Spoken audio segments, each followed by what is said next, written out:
Bismillahirrahmanirrahim.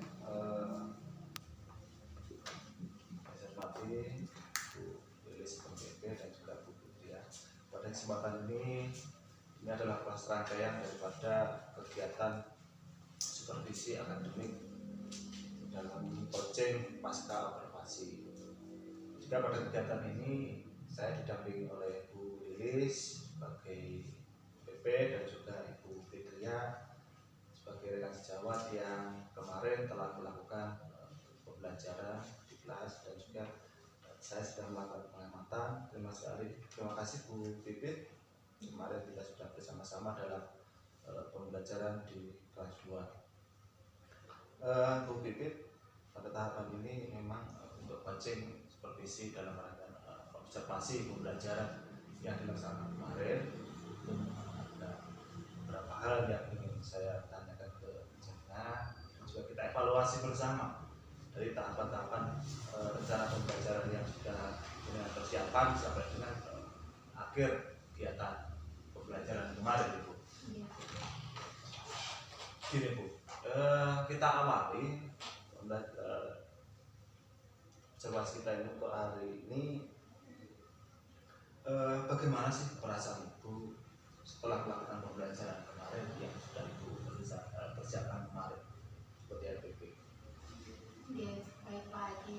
Terima kasih hari ini diberi kesempatan untuk mengadakan supervisi. Saya sangat senang karena nanti saya bisa mengutarakan perasaan-perasaan apa yang telah saya alami kemarin dari kegiatan pembelajaran.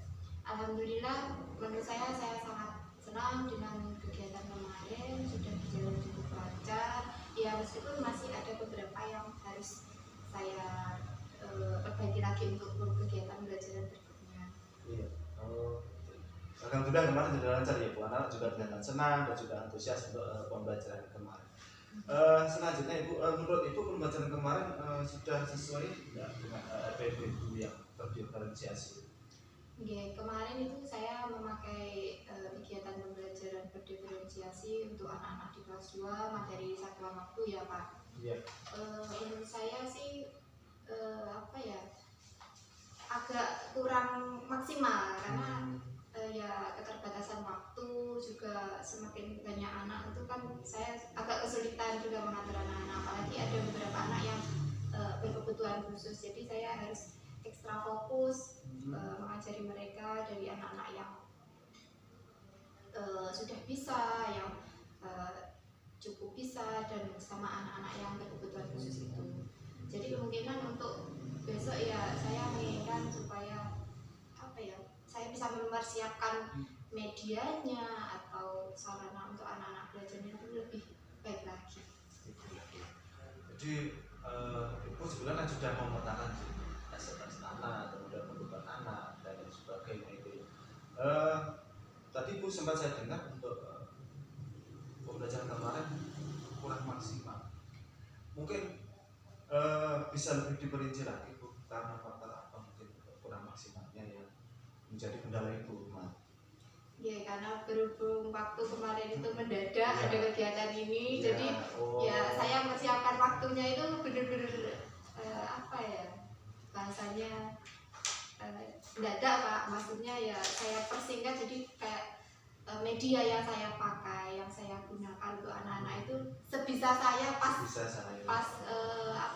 saya ada waktunya seperti itu, karena ya kesibukan di sekolah sebagai penjaga ujian kemarin juga, terus di rumah juga ada kegiatan, jadi mungkin dari media yang saya pakai masih sangat kurang masih biasa saja. Seharusnya mungkin kalau ada waktu yang lebih lagi, jadi saya bisa membuat media yang lebih menarik lagi, jadi anak-anaknya itu juga semakin lebih semangat lagi juga untuk kegiatan belajarnya. Kemarin itu saya lihat juga sudah sangat bagus sih sebetulnya. Cuma memang tanya saja pada waktu itu memang mungkin kondisinya kurang sedikit mendukung terkait dengan kegiatan itu. Ya memang media pembelajaran, alat peraga dan juga model belajar anak itu saya rasa juga sudah sesuai sih. Mungkin karena waktunya memang sangat terbatas, jadi kurang memang bisa kita maklumi bersama sih Bu terkait ini. Tapi inti dari itu kan saya yakin memang kemarin sudah sesuai. Oke, saya lanjutkan. Kemudian kemarin juga saya lihat Ibu juga sempat untuk membuat suasana menjadi cair. Ibu juga melakukan ice breaking. Ada hal baru, bisa Ibu ungkapkan hal baru tersebut. Mungkin bisa Ibu sampaikan. Mungkin memang ide-ide Ibu sendiri atau kamu pernah mendapatkan ide yang lain? Oke, untuk ice breaking saya sebenarnya masih banyak belajar, harus belajar lebih lah. Karena saya tipe ya agak minderan. Apa ya? Kadang itu saya buat ice breaking, anak-anak semangat. Kadang-kadang itu malah seringnya minta ice breaking terus, saking seringnya.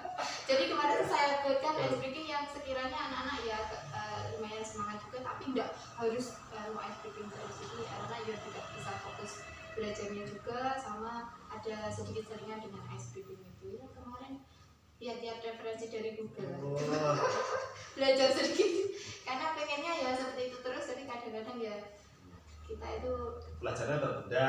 Iya. Ya, harus lebih belajar lagi lah. Karena lebih nyaman seperti itu. Kemudian kemarin juga saya sempat melihat, juga mendengar Ibu mengatakan, Arya, ayo bernyanyi. Memang tanda kutip apakah memang Arya itu memang perlu perlakuan khusus mungkin Iya. di kelas? Di kelas 2 itu ada 2 anak yang berkebutuhan khusus Pak. Yang pertama itu anak perempuan Safa, sama yang kedua itu Arya itu tadi. Kalau yang pertama Mbak Safa itu masih bisa Pak diajari kegiatan-kegiatan belajar itu masih bisa. Cuma kalau Mas Aryanya itu lebih cenderung ke anak yang pemalu, tapi ya susah diajak belajar. Jadi dia itu tipenya kalau lagi mood belajar dari ini ya enak, ayo kita belajar apa itu dia mau bilang. Tapi kalau pas tidak mood belajar ya anaknya pilih diam aja. Jadi saya tuh kemarin mungkin kurang mensupport anaknya itu untuk ayo ungkapkan ekspresimu. Jadi misalnya dengan bernyanyi aja, bernyanyi yang dia mau seperti itu. Itu kebutuhannya Arya itu untuk terkait dengan kesenangan dia, mau dia belajar itu seperti itu.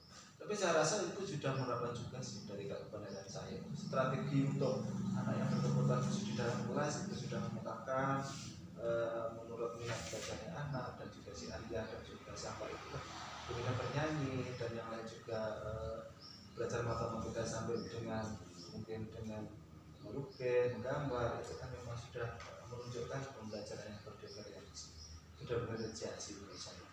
Sangat baik sekali. Kemudian untuk kalau boleh saya tahu, ini mungkin untuk ke depannya, mungkin untuk pertemuan ke depan, mungkin langkah Ibu yang seperti sudah saya sampaikan tadi, gambaran lebih rinci untuk melanjutkan materi ini seperti apa? Oke, untuk yang kemarin tuh hanya materi awal pengenalan jam dinding berupa jarum panjang, jarum pendek, cara membaca jam saja, terus sama kreasi buat jam dinding. Nanti untuk pembelajaran berikutnya ya tetap saya menginginkan memakai pembelajaran diferensiasi ini karena menurut saya sangat tepat sasaran untuk anak-anak saya, utamanya untuk anak-anak yang berkebutuhan khusus itu. Terus kedepannya mungkin saya harus memberikan media yang lebih menarik lagi, terus cara saya mengajar dan memberikan support untuk anak-anak supaya anak-anak pun juga makin semangat belajar. Apalagi saya kemarin juga harusnya saya beri reward Pak untuk anak-anak yang sudah berprestasi baik seperti itu. Kemarin kelupaan. Gitu. Okay. Tapi mungkin untuk pertemuan berikutnya Ibu sudah merencanakan itu.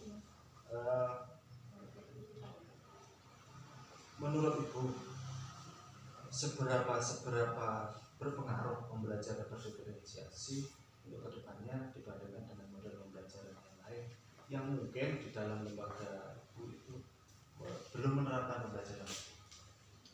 Menurut saya pembelajaran berdiferensiasi ini sangat tepat sasaran ya Pak, karena di sini kita memang saya masih belajar juga. Menurut saya di sini kegiatannya itu tepat sasaran untuk anak-anak yang sudah mampu, cukup mampu, dan anak-anak yang belum mampu. Jadi kita kelompokkan masing-masing anak dan kegiatan pembelajarannya kita arahkan sesuai dengan kemampuan masing-masing anak.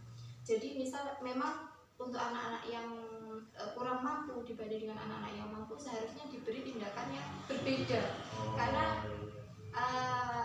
apa ya, untuk anak-anak yang kurang mampu kalau diberi tugas yang sama dengan anak-anak yang sudah cepat jalannya misalnya seperti itu kan ya agak tertatih-tatih. Jadi kita di sini apa ya, membuat suasana kelas itu kita belajar bersama, tetapi dengan tugas-tugas yang hampir sama, tapi dengan sesuai kemampuannya anak.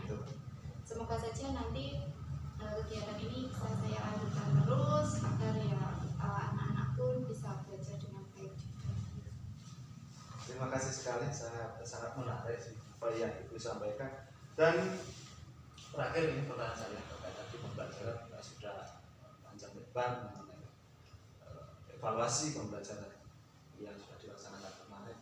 Semoga kedepannya nanti akan lebih baik lagi sesuai dengan apa yang sudah dilaksanakan, yaitu persiapan secara maksimal, dan juga anak-anak tentu akan lebih menarik dalam pembelajaran yang akan diterapkan di sekolah.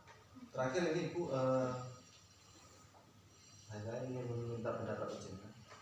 Bagaimana sih pendapat Ibu terkait dengan supervisi kita kali ini? Untuk menurut saya kegiatan supervisi ini sangat bermanfaat, Pak. Karena di sini kan apa ya, kita sebagai pengajar bisa saling sharing apa masalah saya. Mungkin saya juga bisa mendapatkan solusi pemecahan ataupun pembinaan yang bisa membuat saya sebagai seorang pengajar juga lebih baik lagi ke depannya. Terima kasih. Jadi memang kita kadang tidak mengerti sih mana sih kekurangan kita terkait apa yang sudah kita laksanakan. Mungkin dengan RPP itu masih ada beberapa hal yang perlu kita revisi, kita perbarui untuk kegiatan di pertemuan yang akan datang. Itu kan Ibu. Jadi secara kesimpulan saya menarik dari apa yang sudah disampaikan, itu memang dengan sesuai dengan RPP kan melakukan pembelajaran berdiferensiasi, lalu pelajaran yang fokus pada anak, mengembangkan bakat dan minat anak sesuai dengan bakatnya masing-masing, sesuai dengan kemampuannya, dan juga model pembelajaran, alat peragam dan sebagainya sudah sesuai dengan. Terima kasih sekali Bu atas waktunya. Mungkin untuk lain waktu kita bisa ketemu lagi pembahasan seperti ini lagi ya Bu. Iya. Jadi nanti kita bisa lanjutkan terkait dengan kegiatan ini. Terima kasih sekali untuk Sama-sama. waktunya, dan Saya juga terima kasih karena bisa membawa saya menjadi lebih baik lagi nanti pengarang. itu ya Bu. Terima kasih sekali.